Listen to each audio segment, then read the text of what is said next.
Let's talk about why we get that feeling like we're meant for something more and how that actually ties in to our authenticity. Whenever you get that intuitive feeling or something deep down is telling you, I am meant for something greater, that is not some sort of fantasy. That is actually your authentic self screaming at you, telling you, hey, I'm trying to light up the path for you here. You should follow this. This is what we're meant to do. But what happens is a lot of the time we get that feeling or that intuition, and our mind immediately starts to shut it down. It goes, no, we can't do that. That's unrealistic. No, we can't do that. It's not the right time. No, we can't do that. It comes up with all of these excuses as to why we can't or shouldn't go and follow that feeling that we're getting. But see, here's the thing about authenticity and your mind. Your authenticity is always a part of you. It's been a part of you since the day that you were born. But as we grow up, we get conditioning or limiting beliefs or all of the excuses as to why we can't do a certain thing. We get all of that layered on top of us. And it's like it buries our authenticity.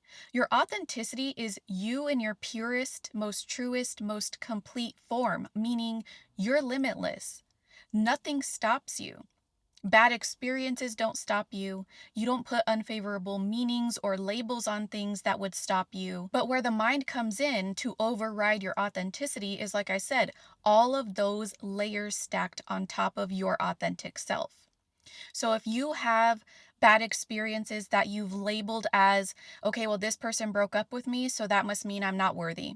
Or my boss didn't give me the promotion, that must mean I'm not good enough or I'm not successful. All of those are just labels that you have placed on certain experiences. It's not to invalidate the experience or how the experience made you feel, but when you place unfavorable meanings or labels on experiences like that, it's not helping you because then you're unconsciously or subconsciously carrying that with you into what you actually want for yourself in your life. So when your authenticity tries to peek out naturally and it says, hey, we're meant to go and do this, we're meant for greater things. Or when you're in a room of people and you're trying to socialize and you feel like you're an awkward person, so you usually stay quiet or behind the scenes, and there's something inside of you that wants to like start talking and contribute to the conversation, and you're about to start contributing, you're about to start talking, but then something else inside of you overrides that and shuts you down. And then you're just like, never mind, right? I used to be that way for the majority of my life. I would not speak up. And there was something always screaming at me internally, Crystal, just talk. But that is the internal tug of war between your authenticity and your ego mind. Your mind is always going to keep you in loops of what's familiar because it is a survival tool. Your mind does not care what actually benefits you. All it cares about is continuously supporting you in the things that it already knows to be familiar, which are the things that you essentially tell it. So to overcome this, it takes an understanding that first, it takes an understanding of how your mind works, right? Again, your mind is a survival tool, not a success tool. And it takes an understanding of you knowing the difference between you and your mind. You are not your mind.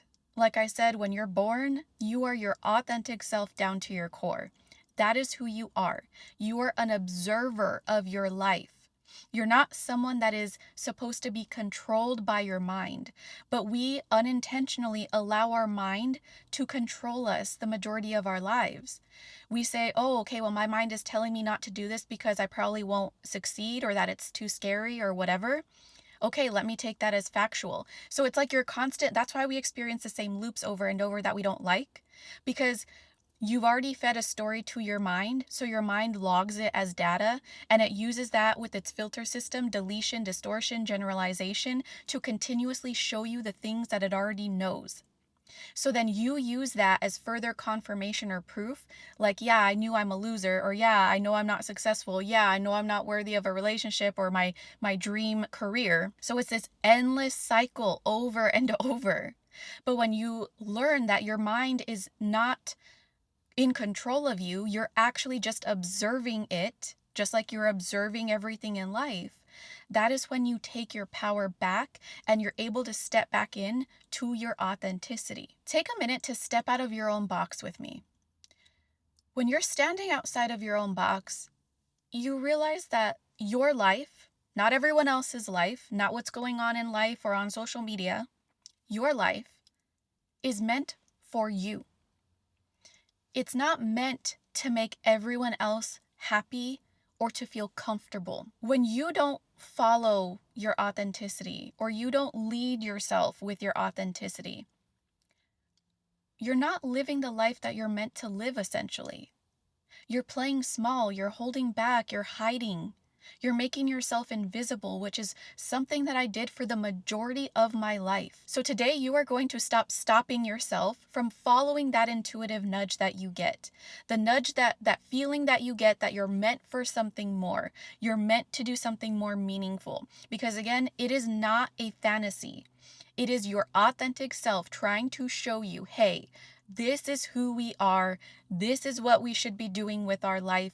This is what's going to light us up inside. Do not let anyone dim your light, even yourself. You deserve to live the life of your dreams. That does it for this one. I love you so much. I will see you next time.